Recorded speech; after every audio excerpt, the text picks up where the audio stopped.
VAPOR stands for the Validated Assessment Program for Operational Readiness.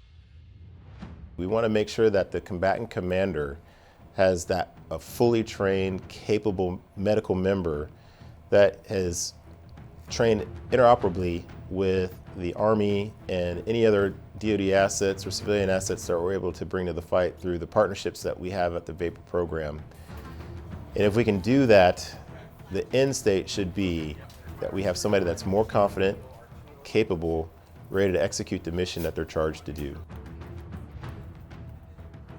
What we're able to do through the VAPOR program is to simulate the en route care continuum for treatment of critically injured patients.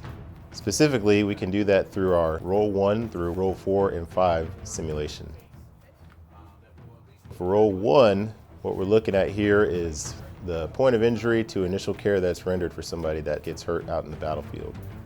Role 1 typically is provided by our combat lifesavers or through TCCC training.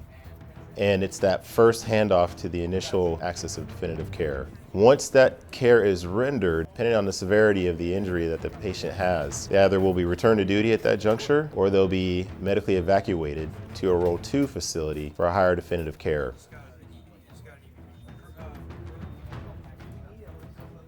So once we get the patients to the Role 2, we're looking at more definitive capabilities that can be brought to the fight. And this is generally when more advanced surgeries can be done, anything that continues along that care that was given at Role 1.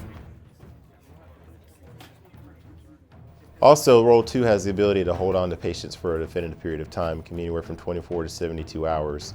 And again, anywhere along this continuum, if the injury can be resolved, then that patient will be returned to duty. But if they require more care, that's when we'll continue on to the Role 3. The Role 3 is going to be a definite MTF. This is a military treatment facility. Generally not in a war zone. It's going to be compounding on the interventions that were done at the Role 2 and initial stabilization that was done at Role 1.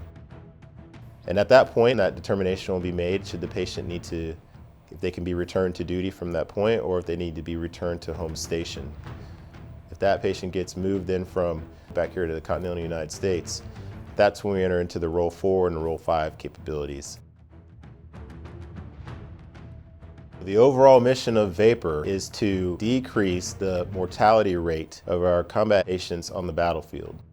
We do this by addressing any gaps that may exist between the initial validation of personnel through their medical training and the actual employment of those forces, by making sure that we actively engage the sustainment process for those skills that they initially learned. The VAPOR program provides a battle space for all of those initiatives to be fully engaged upon.